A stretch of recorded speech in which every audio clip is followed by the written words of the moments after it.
47 days ago, we saw one of the craziest trades in NHL history, and that of course was the Mikko Rantanen to Carolina trade, which had Martin Necas, Jack Drury, and some picks going back to Colorado.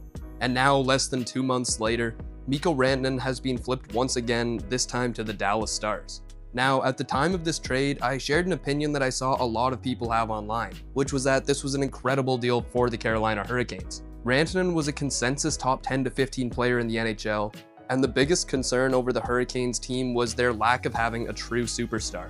But one thing I also thought at the time was that this deal could turn out sour for either team if they weren't able to keep Rantanen or Necas long term. Obviously, the situation in Colorado was different with Necas having 2 years left on his deal, but Rantanen on the other hand was a pending UFA. Well, hindsight is always 2020, and we now know that Rantanen would refuse to sign in Carolina. To put it bluntly, well, maybe I should just let Rod Brind'Amour explain the story. Here's Rod. This little bit of our pregame interview that really stuck with me. There's not been one guy that has left here because they didn't like it here. That was except for Mikko, and he did not like it. When he showed up, he said, "There's 4 teams I'll go play for. Well, you're not one of them." So now it looks like Carolina has been caught in a tough position. Logan Stankoven and 2 first-round picks are nice to have, but it's definitely a disappointment considering just how well Drury and Necas have fit in Colorado. And that really shouldn't come as a surprise. I mean, Necas was among the league leaders in points in Carolina, and now he gets to play with the likes of Nathan Mackinnon and Cale Makar. So that gets me to what I really wanted to talk about in this video, and that of course is that I was wrong about this trade. I'm going to be solely focusing on Martin Necas throughout the video, but I don't want it to be lost in the mix that Jack Drury has also been a rock-solid bottom 6 addition to the Avalanche. So let's take a look at just how Martin Necas has been nearly a perfect fit in Colorado, and why this seemingly shouldn't have come as any sort of surprise. Martin Necas was by no means a player who came out of nowhere. He was drafted by the Carolina Hurricanes back in 2017 at 12th overall. Since then, he has been one of the most electrifying players at every level he has played at. In 2018, he was nearly a point-per-game player in the AHL with the Charlotte Checkers, and his progression from there was very clear to see. As a rookie in the NHL, Necas recorded 41 points in 53 games and looked like he was surely going to be a key piece of the Carolina Hurricanes for the foreseeable future. The next season, Necas took a bit of a step back with 40 points in 78 games, but he was still viewed as an elite up-and-coming player. However, in his 3rd NHL season, Martin Necas would explode offensively. He recorded 71 points in 82 games, which led the Carolina Hurricanes over players like Sebastian Aho and Brent Burns.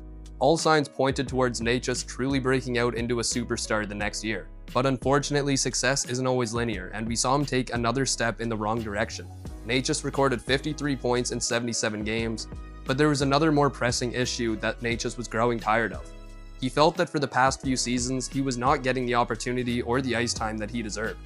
It became known that Necas and Brind'Amour did not see eye to eye on everything, and the relationship between the two of them had grown sour. Brind'Amour had challenged Necas to truly earn his ice time. He felt he had more to give than just points to deserve top of the lineup minutes in Carolina. That summer, it seemed almost certain that Martin Necas was going to be traded. All signs pointed that he would not be re-signing in Carolina until of course he did. Necas had earned himself a 2-year contract that pays $6.5 million a year, and he would be back in Raleigh. So the big question was how Necas would perform now that he was back in Carolina. And to say he exceeded expectations would be more than fair. For the first few months of the season, he was near the NHL lead in points, and it looked like Carolina had lucked out by not trading him. He finished his tenure with the Hurricanes with 55 points in 49 games before ultimately being shipped out of town. Since joining the Avalanche, Necas hasn't missed a beat. He's scoring at a point-per-game clip with 17 points in 17 games. But I want to look at why Necas is a perfect fit for the Avalanche, and why that's ultimately helped him keep succeeding. When you look at Martin Necas, there's one key skill set that his game is built upon, and that of course is speed. According to NHL Edge, Necas sits in the 99th percentile for top skating speed, the 99th percentile for speed bursts over 20 miles per hour, and the 97th percentile for skating distance. That's pretty incredible, and to put how fast this is into perspective, Martin Necas' top speed this season was clocked at 24.49 miles per hour. For reference, Usain Bolt's record-breaking 100-meter sprint had an average speed of 23.1 miles per hour. And funnily enough, Necas might not even be the fastest player on his team. Well, on average at least. That is because he plays with one of the most talented skaters we have ever seen in Nathan Mackinnon. And that's where this fit really looks like a match made in heaven. The Avalanche's playstyle is geared around the way Nathan Mackinnon plays the game, and that means relentless movement in the offensive zone and blistering transitional play through the neutral zone. This style is right up the alley of Necas. He too is someone who thrives on a more possession-based style, something we didn't see as much in Carolina. In Carolina, tight checking and a constant dump and chase forecheck is how they play. But in Colorado, Necas has gotten a much more possession-based style that allows him to use his creativity and skating to create offense. And with players like Nathan Mackinnon and Cale Makar, Necas doesn't have to be the #1 offensive player out there.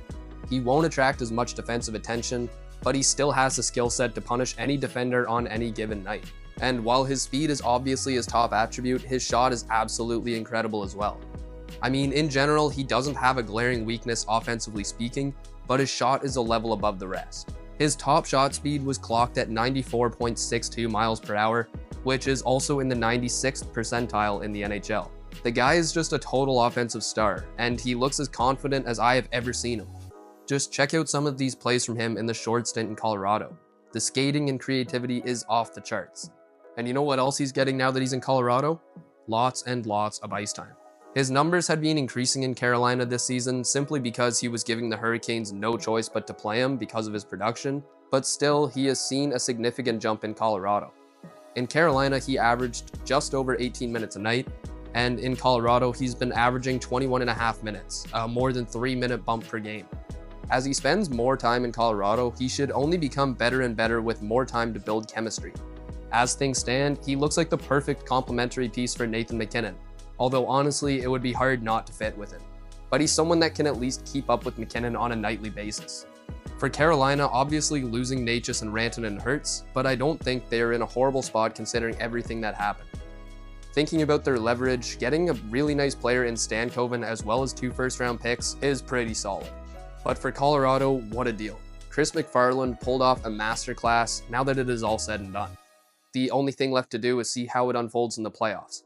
So while I originally had some concerns over this deal for Colorado, I can see now that it was an absolute home run. Hell, without this move, who knows if they can pull off a deal to bring in a guy like Brock Nelson simply because of the salary cap. The trade could be the gift that keeps on giving. If you liked this video, I'd really appreciate it if you left it a like and subscribe to the channel.